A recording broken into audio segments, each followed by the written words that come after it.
Au cœur du système pénitentiaire américain existe une organisation forgée dans le sang, la trahison et une discipline mortelle. La Mexican Mafia, connue simplement sous le nom de l'AME, ce n'est pas un gang comme les autres. C'est une fraternité criminelle qui contrôle non seulement les prisons de Californie, mais qui étend aussi son influence à plus d'une dizaine d'États. Ses tentacules atteignent les rues, les cartels de la drogue et la vie de milliers de personnes. Son nom inspire la terreur, son code impose la loyauté absolue ou la mort, et son emblème, la main noire, est devenu un sceau que seuls les plus impitoyables peuvent porter. Dans ce documentaire, nous plongerons dans un monde caché où la violence est la seule monnaie d'échange et où la trahison se paie par des exécutions. Des premiers serments écrits avec du sang jusqu'au pacte passé avec des organisations comme l'AM Strais, voici l'histoire de la naissance et de l'expansion de l'empire de l'AME. L'origine nous ramène en 1957, au centre de redressement de Deuel, en Californie, une prison pour mineurs inaugurée à peine 4 ans plus tôt, avec la promesse de réhabiliter les jeunes grâce à des ateliers de mécanique et d'artisanat. Le discours était porteur d'espoir. Éducation, travail et une pelouse fraîchement plantée, censée symboliser un nouveau départ. Mais au lieu de la rédemption, cet endroit se transforma en incubateur de violence. Là, 13 membres de gangs hispaniques, issus de différents quartiers de Los Angeles, firent l'impensable. Ils cessèrent de s'affronter entre eux et commencèrent à s'organiser pour dominer les affaires criminelles à l'intérieur de la prison. L'artisan de cette idée fut Luis Güero Buff Flores, membre vétéran du gang Hawaiian Gardens. Depuis sa cellule, Flores eut une révélation. Si des rivaux issus de groupes comme White Fence, Hawaiian Gardens ou Clanton Street s'unissaient, ils pouvaient mettre fin aux guerres internes et, à la place, contrôler le marché noir du pénitencier. Sa logique était simple mais implacable. Se battre pour un bout de cour n'avait aucun sens, alors qu'unis ils pouvaient imposer des règles, prélever des extorsions et profiter de privilèges qu'aucun détenu ordinaire n'atteindrait jamais. Il convainquit ainsi ses ennemis qu'il était moins rentable de s'entretuer que de s'extorquer ensemble.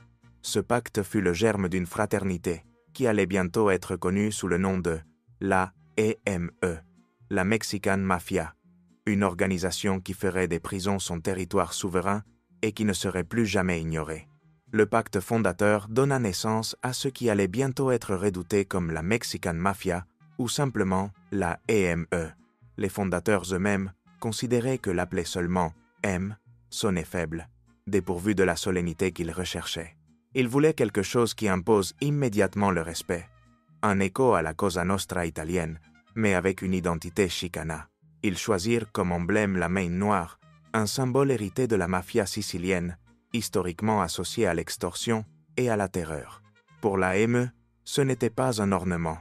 C'était un avertissement qui scellait des pactes et annonçait des morts. Inspirés par les codes d'honneur européens, ils copièrent et adaptèrent leurs rituels.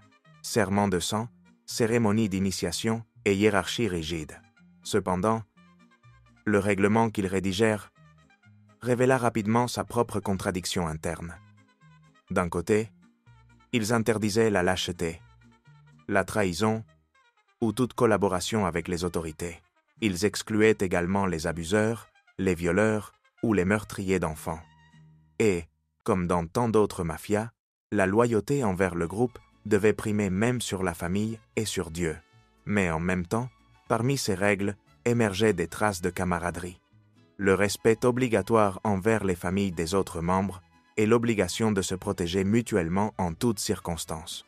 Un code aussi rigide qu'ambigu, où la seule conséquence en cas de transgression était la mort. Sous ces règles, ce qui avait commencé comme une fraternité carcérale se transforma rapidement en un véritable cartel pénitentiaire qui contrôlait tout à l'intérieur des murs, des cigarettes et de la drogue jusqu'aux services de protection et aux exécutions commanditées. La violence était inévitable, car ce mélange d'ambition, de fanatisme et de manque de stratégie produisait des explosions constantes. L'exemple le plus clair fut celui de Gregory, Huerta, Valenzuela et Agustín Acosta, membres du gang White Fence qui, aveuglés par l'euphorie criminelle, décidèrent de braquer une boutique à l'est de Los Angeles. Leur plan était improvisé, maladroit et brutal. Au milieu du chaos, le propriétaire du commerce, José Castellanos, tomba criblé de balles. Ce crime marqua le début d'une série d'épisodes sanglants qui allaient montrer clairement que l'AME était là pour imposer sa propre loi, à l'intérieur comme à l'extérieur de la prison. Le braquage du magasin se termina en tragédie et par un procès inévitable. Le commerçant, José Castellanos, avait perdu la vie et les responsables, Valenzuela et Acosta, furent inculpés et condamnés à jamais. Mais leur histoire ne s'arrêta pas avec la sentence. Durant le procès, ils décidèrent de porter la violence jusque dans la salle d'audience. Armés de lames improvisées, ils attaquèrent le sergent Ned Lobretovich, un témoin clé qui avait osé déposer contre eux. La tentative d'assassinat fut aussi grossière qu'inutile. Au lieu d'échapper à la justice, ils ajoutèrent des années de peine à leur perpétuité déjà assurée. L'AME, toutefois, ne se définissait pas par les erreurs de quelques-uns. D'autres membres étaient prêts à hausser les enchères et à faire de la peur leur arme la plus puissante. Ce fut alors que deux de ses fondateurs, Doroteo El Dormilón, Betancourt et Frank El Alce Bazuer, décidèrent que l'organisation avait besoin d'un coup qui laisserait une trace. À San Quentin, l'une des prisons les plus redoutées de Californie, ils réalisèrent ce qui est considéré comme le premier assassinat d'un gardien de prison aux mains de la Mexican Mafia. Les détails exacts du crime restent encore un mystère. Certains rapports parlent de couteaux, d'autres d'étranglement ou d'une attaque avec des armes improvisées. La seule chose indiscutable fut le message. Aucun fonctionnaire n'était en sécurité. Ce crime changea à jamais la perception de l'AME. Ils cessèrent d'être vus comme un groupe de détenus cherchant une protection mutuelle pour devenir une force criminelle organisée, capable de défier directement le système pénitentiaire. À partir de ce moment, la Mexican Mafia n'était plus une fraternité de convenance. Elle s'était transformée en un empire du crime derrière les barreaux, un pouvoir que ni les grilles ni les gardiens ne pouvaient contenir. L'objectif initial de Flores et de ses hommes se révéla bientôt insuffisant. L'AME ne se contentait plus de semer la peur. Elle voulait un contrôle absolu. Drogues, extorsion, contrebande, et même le droit de respirer dans la cour n'étaient des privilèges que sous leur autorisation. En 1961, les administrateurs de la prison de Deuel, lassés des émeutes, pensèrent avoir trouvé la solution. Transférer les membres les plus dangereux à San Quentin, un pénitencier de haute sécurité. La logique était simple. Disperser les leaders parmi des criminels plus aguerris les affaiblirait. Mais le résultat fut l'inverse. Ce qui devait être une punition se transforma en expansion de leur règne. Les envoyés arrivèrent comme des touristes en territoire hostile, et en quelques semaines, ils avaient reproduit leur modèle de terreur avec encore plus de force qu'auparavant. Un exemple brutal fut celui de Rodolfo Cheyenne Cadena, l'un des fondateurs. À peine entré à San Quentin, il fut agressé publiquement par un détenu afro-américain de taille impressionnante, proche de 2 mètres de haut et pesant plus de 130 kilos. Le geste humiliant reçut une réponse marquée par la violence qui caractériserait l'organisation. Cadena improvisa un couteau artisanal et poignarda à plusieurs reprises son agresseur jusqu'à le laisser mort au milieu de la cour. La scène fut observée par plus d'1 millier de prisonniers. Et pourtant, lorsque les gardiens arrivèrent, un silence absolu régna. Personne n'avait rien vu. Voilà le véritable pouvoir de la AME, capable de tuer en plein jour et de transformer tout un pénitencier en complice muet. Cependant, tout n'était pas cohésion au sein de la fraternité. L'obsession de la AME de s'approprier tout depuis la drogue jusqu'aux simples cigarettes ou montres bon marché commença à générer du ressentiment parmi d'autres détenus hispaniques. Fatigués d'être extorqués et battus pour des broutilles, un groupe de dissidents décida de s'organiser en secret. À la prison de Soledad naquit une nouvelle force. La Nuestra Familia, un collectif qui allait devenir le rival le plus redouté de la Mexican Mafia. Les rivaux de l'AME trouvèrent rapidement leur identité. Dès le début, les mafieux carcéraux les méprisaient en les appelant « les fermiers », car beaucoup d'entre eux provenaient de communautés rurales du nord de la Californie. Mais en 1968, Ces paysans démontrèrent qu'ils pouvaient être aussi létaux que n'importe quel gangster urbain. Tout commença par un incident apparemment banal, une paire de chaussures volées. Ce qui aurait pu se résoudre comme une simple bagarre alluma l'étincelle d'un conflit historique. L'épisode fut connu sous le nom de « La guerre des chaussures » et déboucha sur l'une des émeutes les plus sanglantes de l'histoire de San Quintín.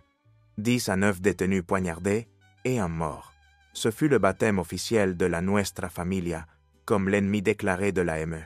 Loin d'être un groupe improvisé, les dissidents s'organisèrent avec la discipline d'une armée et la férocité de ceux qui avaient des comptes à régler.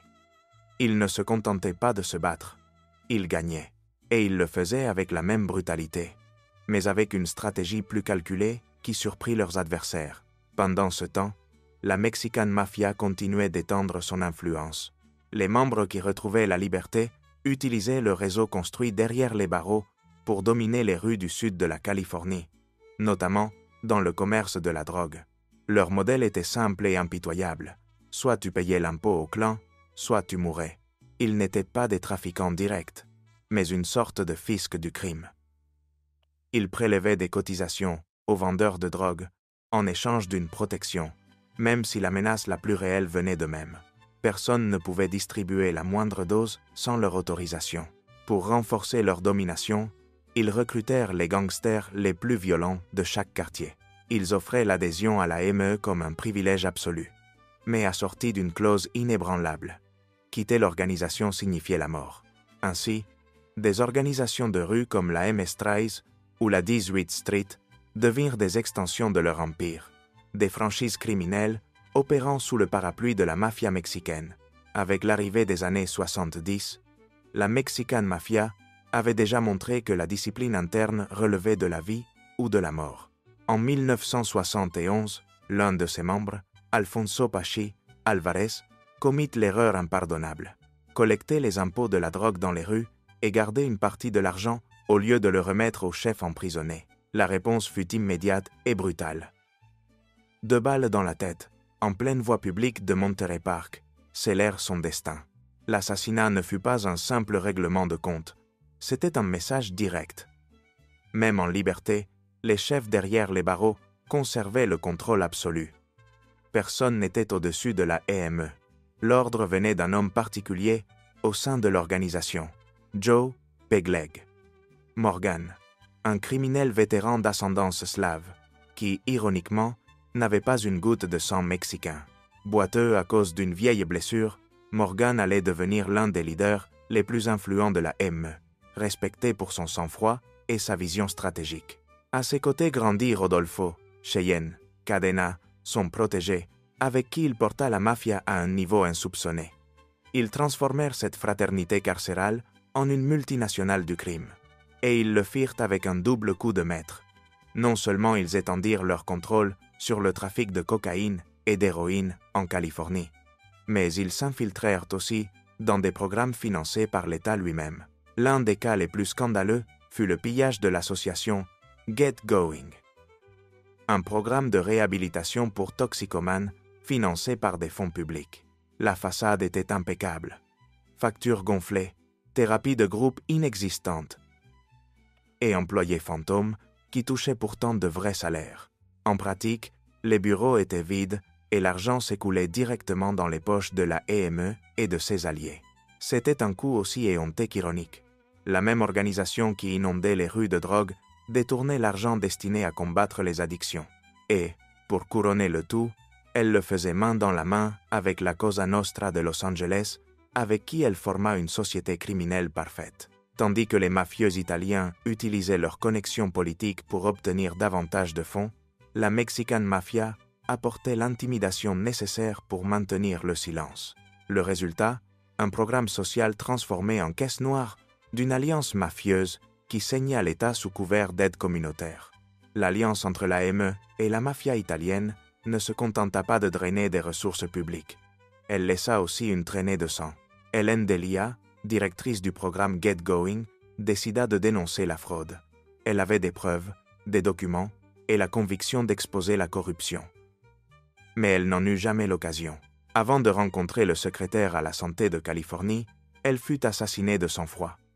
Les preuves qu'elle avait réunies disparurent sans laisser de traces, comme si elles n'avaient jamais existé. Un rebondissement digne d'un film d'intrigue, mais tristement réel. Pendant ce temps, le modèle de la AME commençait à se reproduire au-delà de la Californie. Dans la prison d'État de Florence, en Arizona, un groupe de détenus hispaniques voulut fonder sa propre version de la Mexican Mafia. Le plagiat était si évident que même les gardiens le commentaient. Cela existe déjà en Californie. Mais les prisonniers firent la sourde oreille. Ils copièrent tout. Hiérarchie, rituels et méthodes d'intimidation. La différence fut l'environnement. Un style plus local, influencé par les quartiers du désert. Moins intéressé à n'être qu'une simple succursale et davantage tourné vers la construction d'une identité propre. En 1978, le scénario devint encore plus chaotique. Les groupes originaux de Californie s'autoproclamèrent la « mafia mexicaine authentique », tandis que les dissidents opérant depuis le Nouveau-Mexique se rebaptisèrent « mafia du Nouveau-Mexique », convaincus que changer d'État leur conférait une légitimité. Au lieu de s'unir contre le système, ils s'affrontèrent dans une absurde guerre pour les droits d'un nom. Les discussions allaient de qui méritait de s'appeler l'AME, à quelle faction avait le plus d'autorité. Ils mirent même en place une sorte de démocratie criminelle. Des votes internes pour élire des chefs et prendre des décisions stratégiques, bien que les élections se résolussent à coups de couteau plutôt qu'avec des bulletins. Ce qui aurait pu être un front uni contre l'État devint une dispute fratricide qui révéla autant l'ambition que les faiblesses de l'organisation. Tandis que la faction californienne maintenait sa suprématie avec une hiérarchie de fer, les branches d'Arizona et du Nouveau-Mexique montraient que, dans le monde criminel, il pouvait aussi exister des disputes pour des marques et des brevets, comme s'il s'agissait d'entreprises rivales. La décennie des années 80 apporta avec elle une escalade de violence encore plus grande. Le 14 octobre 1984, un vétéran du gang Arizona Maravilla, Alfredo El Chato Sandoval, décida de transformer un après-midi ordinaire à Belvedere Park, à l'est de Los Angeles, en bain de sang. À bord d'une Chevrolet Monte Carlo couleur sable, il s'approcha de ses cibles et ouvrit le feu sans prévenir. Les victimes furent Gilbert Martinez et Anthony Aceves, membres du gang Mariana Maravilla. Un troisième homme, Manuel Torre, survécut miraculeusement, bien que son témoignage mit en évidence la brutalité de l'attaque et, paradoxalement, la mauvaise précision du tireur. Mais Sandoval ne s'arrêta pas là. À peine 2 semaines plus tard, la nuit d'Halloween, il dirigea sa fureur contre Ray Wells et sa femme Marlène. Convaincu que Ray avait collaboré avec la police en identifiant le véhicule utilisé lors du crime précédent, Sandoval décida de le réduire au silence. La femme, qui n'eut que le malheur d'être présente, connut le même sort. La maison se transforma en une véritable scène d'exécution. Une balle de grâce pour lui et un tir à distance pour elle. Un style que le meurtrier considérait comme sa signature personnelle. La tentative d'effacer les preuves ne servit à rien. Sandoval fut condamné à la peine de mort pour le meurtre de Marlène et à la prison à perpétuité pour les 3 autres homicides. Néanmoins, des années plus tard, la cour d'appel du 9e circuit annula la condamnation à mort, ne lui laissant comme seul destin que la prison à vie. La violence, loin de s'arrêter, s'intensifia. En avril 1985, les frères Héctor et Ronaldo Ayala, accompagnés d'un 3e complice, choisirent un atelier mécanique à Logan Heights, San Diego, comme scène d'un règlement de compte. Les victimes furent 3 hommes. Ernesto Chacho, Méndez Domínguez, Marco Zamora Villa et José Luis. La proposition qu'ils reçurent était claire. Accepter $10,000 dans une prétendue affaire d'héroïne ou faire face aux balles. Le refus des victimes à Logan Heights scella leur destin. Elles furent ligotées et exécutées de 3 balles de grâce chacune. Seul l'un des présents, Pedro Pete Castillo, réussit à survivre miraculeusement. Son témoignage fut décisif. Il désigna directement les frères Héctor et Ronaldo Ayala comme responsables. Le verdict judiciaire fut implacable. Le 3e impliqué, Joseph Moreno, en revanche, fut acquitté. Une preuve que, même dans des scénarios d'horreur absolue, il y a toujours quelqu'un qui parvient à échapper à la justice. La violence ne se limitait pas aux rues. En juillet 1991, la prison de Los Angeles fut le théâtre de l'un des épisodes les plus sanglants de l'histoire de ces salles de visite. Benjamin, Topo, Peters et René Boxé, Enrique, 2 membres de la EME au tempérament explosif, attaquèrent Salvador Buenrostro pour un motif aussi absurde que mortel, avoir refusé d'appeler la mère de l'un d'eux. L'attaque, bien que née d'un conflit personnel, répondait aussi aux règles implacables de l'organisation. Buenrostro était déjà tombé en disgrâce auprès de Joe Pegleg Morgan, le parrain historique de la EME. Armés de couteaux artisanaux, Peters et Henrik le poignardèrent 26 fois, mais contre toute attente, la victime survécut. Des années plus tard, elle témoignerait devant les tribunaux en racontant dans les moindres détails comment elle avait échappé à la mort.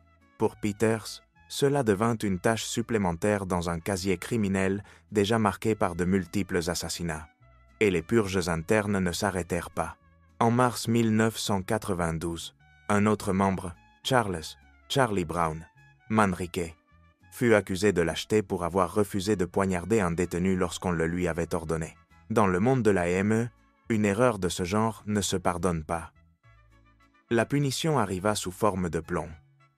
David Smilon Gallardo l'exécuta dans le quartier de Ramona Gardens, à Boyle Heights, quelques jours à peine après que Manriquez eut obtenu une liberté conditionnelle à Pelican Bay. Gallardo, loin de s'en repentir, accumula des condamnations à perpétuité pour ce crime et d'autres homicides. L'ironie la plus frappante fut la découverte, parmi les effets personnels de la victime, d'une carte promotionnelle du film American Me. Le film, sorti la même année, dépeignait la Mexican Mafia de manière fictive, incluant une scène où son chef était violé en prison. Les mafieux l'interprétèrent comme une moquerie directe et réagirent avec fureur. Pour eux, la fiction n'était pas du cinéma, c'était une offense personnelle. La sortie de American Me, en 1992, déclencha la colère de la EME. Le film, réalisé et interprété par Edward James Olmos, montrait des scènes que les mafieux jugèrent offensantes et, pire encore, humiliantes pour leur réputation. La réponse ne fut pas une critique dans la presse, mais un déluge de lettres envoyées depuis la prison. Le contenu semblait innocent. Félicitations, vœux de réussite, même des encouragements pour le succès au box-office. Mais le message caché était sans équivoque. « Nous allons te tuer ». Olmos, conscient de la menace, disparut de la vie publique pendant un certain temps et alla même jusqu'à demander un permis de port d'armes. Par chance, l'avertissement ne se matérialisa jamais, bien qu'il ait démontré à quel point la EME surveillait toute offense à son image. 6 ans plus tard, les autorités fédérales décidèrent qu'il était temps de porter un coup frontal. En 1998, le gouvernement des États-Unis utilisa la loi RICO, la même qui avait affaibli la Cosa Nostra, pour accuser 22 membres de la Mexican Mafia. L'objectif était de démontrer que l'organisation n'était pas un groupe de détenus violents, mais un véritable cartel criminel doté d'une structure corporative. L'opération rassembla enregistrements, témoignages et preuves qui révélèrent ce que beaucoup savaient déjà. L'AME contrôlait aussi bien la drogue que les extorsions à l'intérieur et à l'extérieur des prisons. Le résultat immédiat fut une série d'inculpations incluant homicide, trafic de drogue et conspiration. Parmi les arrêtés se trouvait nul autre que Benjamin Topo Peters, considéré comme le chef de l'organisation, qui menait en parallèle une lutte interne pour le pouvoir avec Ruben Tupi Hernandez.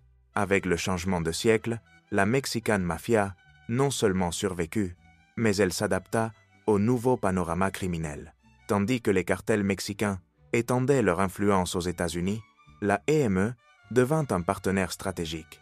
Les narcos avaient besoin de réseaux de distribution fiables, de protection pour leurs membres incarcérés et de la capacité d'imposer une discipline dans les gangs locaux. L'alliance était bénéfique pour les deux parties. La mafia mexicaine obtenait un flux constant de drogues à bas prix, ce qui renforçait sa domination sur les marchés du sud de la Californie. Les cartels, quant à eux, s'assuraient que leurs opérations en territoire américain soit protégés par une organisation forte de plusieurs décennies de contrôle derrière les murs des prisons. Un exemple documenté fut la tentative d'accord avec la Familia Michoacana.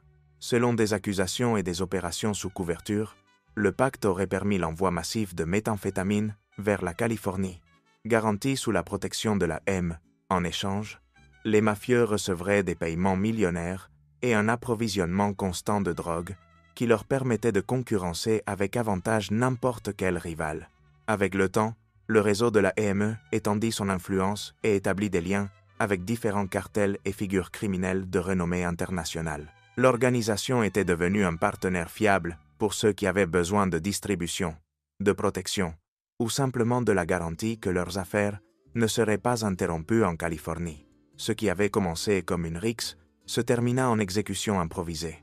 Plusieurs personnes armées de queues de billard l'attaquèrent sans pitié. Le motif ne fut jamais totalement clair. Dette, dispute, de territoire ou simple vengeance. Ce qui est certain, c'est que des années de domination en prison ne le sauvèrent pas de mourir dans la rue, battu à mort comme un délinquant quelconque. La chute de vieux Capos contrastait avec un autre phénomène inattendu. La trahison venue de l'intérieur. En 2003, René boxait. Enrique, l'un des membres les plus violents et respectés, prit une décision impensable. Après des années à poignarder des rivaux en prison et à percevoir des impôts auprès des narcotrafiquants lorsqu'il était libre, il finit par se lasser de la paranoïa et de la menace constante de mort. Avec la perspective de passer le reste de sa vie en prison, il choisit une nouvelle voie, devenir un formateur fédéral. Ses témoignages furent dévastateurs. Enrique révéla des détails internes sur des assassinats ordonnés depuis la prison, des systèmes d'extorsion à grande échelle et le fonctionnement du réseau de gangs sous le commandement de la EME. Selon ses propres mots, « Je ne peux pas effacer le passé, mais je peux dissuader d'autres de suivre le même chemin. » Ces aveux furent si précieux qu'ils marquèrent un avant et un après dans les enquêtes contre la Mexican Mafia. En 2006, le gouvernement fédéral lança un nouveau coup. Une inculpation avec 36 chefs d'accusation exposa ce qu'ils appelèrent le « menu complet » de l'organisation. Assassinat à gages, narcotrafic, extorsion et contrôle absolu des gangs de rue plus petits. Le plus surprenant était la manière dont ils continuaient à opérer, même sous des conditions extrêmes d'isolement. Enfermés 23 heures par jour dans des cellules individuelles, les chefs de la EME géraient leurs affaires comme s'ils se trouvaient dans un bureau corporatif. L'ingéniosité criminelle ne connaissait pas de limites. Messages cachés dans des tuyaux, lettres clandestines, instructions codées. En plein air numérique, l'ancienne correspondance écrite demeurait le moyen préféré pour ordonner des exécutions et coordonner des opérations.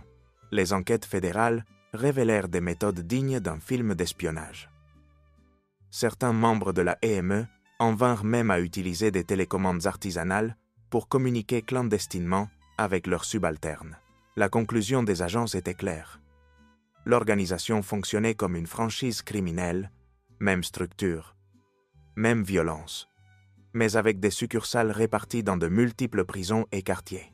L'un des épisodes les plus notoires fut celui de David Manuel Dragna, membre du gang Puente 13. Il fut accusé d'avoir retenu de l'argent provenant du narcotrafic qui devait être remis au chef de la EME. La punition fut immédiate et létale. Celui chargé de l'exécuter fut Eddie Criminal Garcia, un ex-membre de la 18th Street devenu collecteur de dettes pour la mafia. Avec 2 complices, il l'embusqua dans un complexe d'appartements de la vallée de San Gabriel et lui tira une balle dans la tête dans un style classique d'exécution mafieuse. Mais ce qui semblait être un crime parfait s'effondra rapidement. Les complices, Torres et Núñez, finirent par collaborer avec les autorités et l'affaire devint une preuve supplémentaire du pouvoir de la EME et de ses vulnérabilités. Les auteurs intellectuels furent condamnés à la prison à perpétuité. 6 ans plus tard, l'histoire se répéta. À la suite d'une enquête de 18 mois, connue sous le nom d'Opération Notorious County, les autorités démantelèrent un vaste réseau qui contrôlait aussi bien le narcotrafic que les extorsions et les règlements de comptes armés. Le résultat, 119 inculpés, parmi lesquels l'un des leaders les plus actifs de l'organisation, Rudy El Loco Espudo. L'ironie de son arrestation resta gravée dans les rapports. Espudo fut arrêté en pyjama, chez lui à San Marcos, alors qu'il dormait encore. L'affaire montra à quel point le réseau était structuré comme une véritable entreprise criminelle. Non seulement ils géraient le trafic de drogue dans les rues, mais ils avaient aussi monté un commerce parallèle à l'intérieur des prisons, un véritable service de livraison à domicile opérant derrière les murs. Bien que l'AME n'ait jamais officiellement dépassé les 200 membres actifs, son influence se multipliait à travers des milliers d'associés et de gangs subordonnés. À la tête de cette machine se trouvait Espudo, chef des Escobario Diablos, un homme dont le surnom résumait la réputation. Sa spécialité, prélever des impôts aux narcotrafiquants locaux avec la même brutalité qu'un usurier. La règle était simple. Tu payais ou tu devenais une nouvelle. Le schéma se répétait cycliquement. En 2018, tandis que les citoyens s'acquittaient de leurs obligations fiscales, l'AME imposait son propre système à l'intérieur des prisons de Los Angeles, ce qu'on appelait l'impôt du tiers. En 2018, les autorités lancèrent ce qu'elles baptisèrent l'opération Dirty Thirds, les tiers sales. Le FBI, transformé en une sorte de comptable public en gilet pare-balles, exposa avec une précision chirurgicale le système de collecte de l'AME. Le schéma était simple mais dévastateur. Un tiers de toute la drogue entrant en prison devait être remis à l'organisation. Méthamphétamine, héroïne, cocaïne. Rien n'échappait à l'impôt du tiers. Même les articles les plus triviaux, comme des friandises ou des sodas achetés à la cantine, faisaient l'objet d'extorsions par le biais de surcharges abusives. Pour maintenir le flux d'informations et d'ordre, l'AME utilisait des avocats comme messagers, profitant du privilège du secret professionnel. Et, dans une démonstration de sa capacité d'infiltration, elle en vint même à envoyer délibérément ses propres membres en prison, dans le seul but de renforcer le contrôle interne. Le résultat de l'opération fut accablant. 83 inculpés supplémentaires directement liés à la structure de la mafia mexicaine. Malgré cela, le shérif Jim McDonnell résuma la situation par une métaphore inquiétante. Affronter l'AME, c'est comme couper la tête d'une hydre, car pour chaque membre incarcéré, d'autres apparaissaient pour prendre sa place. La brutalité de l'organisation devint encore plus évidente en janvier 2022, lorsque le pénitencier fédéral de Beaumont, au Texas, se transforma en champ de bataille. Là, l'AME et la MS-13 seconde affrontèrent dans un choc sanglant qui montra clairement que, dans ce monde, les conflits ne se réglaient pas par des négociations, mais avec des couteaux et des poings. L'ordre arriva directement du Salvador. La MS-13 voulait démontrer que dans cette prison, il n'y avait pas de place pour 2 maîtres. Le déclencheur fut Juan Carlos Rivas Moreliera, alias Stocky, l'un des chefs salvadoriens qui attaqua à coups de couteau et tua Guillermo Riojas, membre de la Mexican Mafia. L'émeute se propagea immédiatement. Une raclée collective mit également fin à la vie d'Andrew Pineda, un membre influent des Sureños.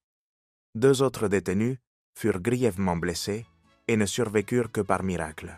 La scène fut si violente que les autorités décrétèrent un confinement total à l'échelle nationale dans toutes les prisons fédérales, car lorsque ces organisations décident de s'affronter, même les gardiens fédéraux ne se sentent pas en sécurité derrière leurs murs. L'affrontement de Beaumont laissa un bilan dévastateur.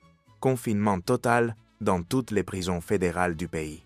L'ampleur du choc obligea même les gardiens fédéraux eux-mêmes à demander des renforts. Preuve que, lorsque ces gangs s'affrontent, la violence dépasse tout contrôle institutionnel. Les 7 assaillants de la MS-13 furent finalement arrêtés et condamnés pour meurtre et crimes organisés. Aujourd'hui, ils purgent des peines de prison à perpétuité, devenu un symbole supplémentaire du prix de la loyauté dans le monde carcéral. La même année, en octobre, le département de police de Los Angeles et le FBI prirent pour cible l'un des gangs associés à l'AME, les West Side Wilmas, actifs dans la zone portuaire de la ville. Après des mois d'enquête, l'opération fut menée le 17 mai. Le résultat fut sans appel. 7 arrestations fédérales, 23 armes à feu saisies et un arsenal de drogue suffisant pour approvisionner tout un marché noir. La saisie incluait près de 25 kilos de méthamphétamine, 23 000 comprimés de fentanyl, capables de provoquer une catastrophe sanitaire et plusieurs kilogrammes de cocaïne. La descente s'étendit de South Bay jusqu'à Bakersfield, démontrant que le pouvoir de la Mexican Mafia ne se limitait pas à Los Angeles. C'était un réseau en expansion, enraciné dans toute la Californie, et les opérations ne s'arrêtèrent pas là. Au début de 2025, la ville de San Diego mena une opération qui se prolongea durant 6 mois, avec pour objectif de freiner l'influence de la EME dans la région.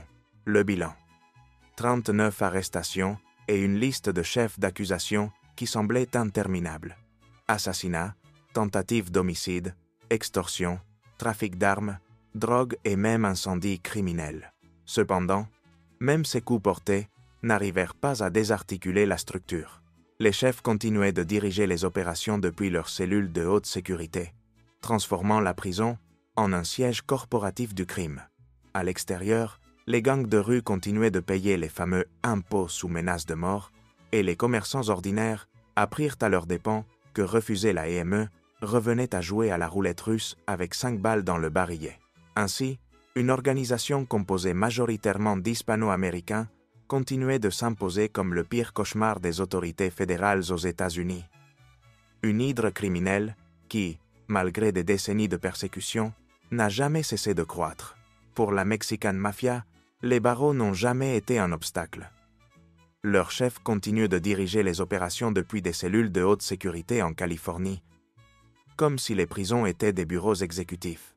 Aujourd'hui, 2 noms se distinguent au sommet. Le premier est Rodolfo El Profe Ayala, condamné en 1989 pour de multiples assassinats. Malgré des décennies derrière les barreaux, il continue de faire circuler méthamphétamine, héroïne et fentanyl en toute impunité. Le second est Manuel Snuffy Quintero, un vétéran du crime finalement arrêté en 2025. Sa chute survint après une tentative de conspiration visant à assassiner un rappeur de la scène Angelina, lequel avait commis 2 erreurs impardonnables, lui manquer de respect et refuser de payer les impôts exigés par la EME. Même incarcéré, le musicien subit une attaque au couteau à l'intérieur de la prison et, une fois libéré, il fut accueilli par des menaces peintes sur les murs. Le numéro 187, le code universel pour homicide.